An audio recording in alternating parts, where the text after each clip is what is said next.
Assalamualaikum warahmatullahi wabarakatuh. Perkenalkan, nama saya Lutfia Putri Jasandra, NIM 20233047 dari D3 Manajemen Pajak, Fakultas Ekonomi, Universitas Negeri Padang. Pembahasan kali ini terkait dengan soal ujian akhir semester nomor 7 mengenai tentang pembahasan salah satu kasus tax planning.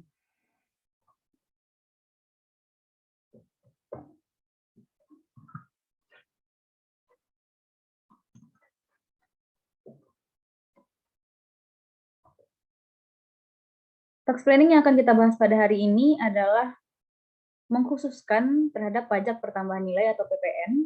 Dapat dilihat pada slide ini, kasus yang dibahas adalah PT Magetan Jaya mendirikan bangunan untuk kegiatan usahanya di bidang properti seluas 400 meter persegi di daerah Mampang, Parapatan, Jakarta Selatan. Pembangunan tersebut dilakukan oleh salah satu pemborong yang juga berdomisili di daerah Mampang yang belum dikukuhkan sebagai PKP. Biaya yang harus dikeluarkan pada bulan Januari 2012 adalah 1 miliar, termasuk pembelian tanah sebesar 400 juta dan PPN sebesar 150 juta. Kasus yang akan dibahas pada seksi ini adalah berapakah pajak pertambahan nilai yang harus dibayarkan oleh PT Magetan Jaya pada bulan Januari. Nah, sebelum masuk kepada pembahasan tax planning, maka kita harus mengetahui terlebih dahulu apa itu yang dimaksud dengan kegiatan membangun sendiri. Nah, kegiatan membangun sendiri yang dimaksud di sini adalah kegiatan yang dilakukan tidak dalam kegiatan usaha atau pekerjaan, adalah kegiatan yang membangun bangunan baik yang dilakukan oleh pribadi atau badan, yang dilakukan oleh tukang batu atau tukang kayu harian, atau pemborong bangunan yang belum atau tidak ditentukan sebagai PKP, yang hasilnya digunakan sendiri atau digunakan oleh pihak lain.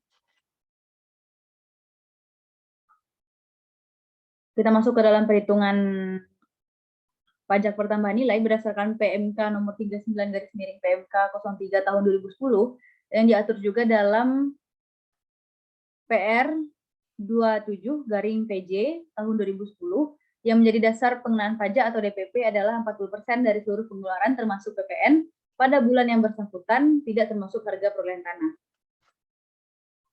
Nah, di sini akan saya bandingkan perbedaan PPN jika menggunakan tax planning dan tidak menggunakan tax planning. Yang pertama kita bahas dulu yang tanpa menggunakan tax planning. Maka perumusan PPN akan sesuai dengan rumus PPN yang telah ditetapkan oleh pemerintah dalam peraturan sebelumnya, yaitu 10% PPN dikali 40% dasar pengenaan pajak, lalu dikalikan dengan jumlah pengeluaran, dikecualikan dari harga tanah, maka menjadi 24 juta. Sedangkan jika kita menggunakan tax planning, PT Magetan Jaya mengalokasikan atau mengkapitalisasikan harga pembelian bangunan ke harga pembelian tanah sebesar 100 juta, sehingga tanah menjadi 500 juta. Kenapa perhitungannya begitu? Karena pada kasus dapat terlihat bahwa 400 juta adalah pembelian tanah dan PPN sebesar 150 juta. Maka jumlah PPN yang terutang dihitung berdasarkan perhitungan berikut.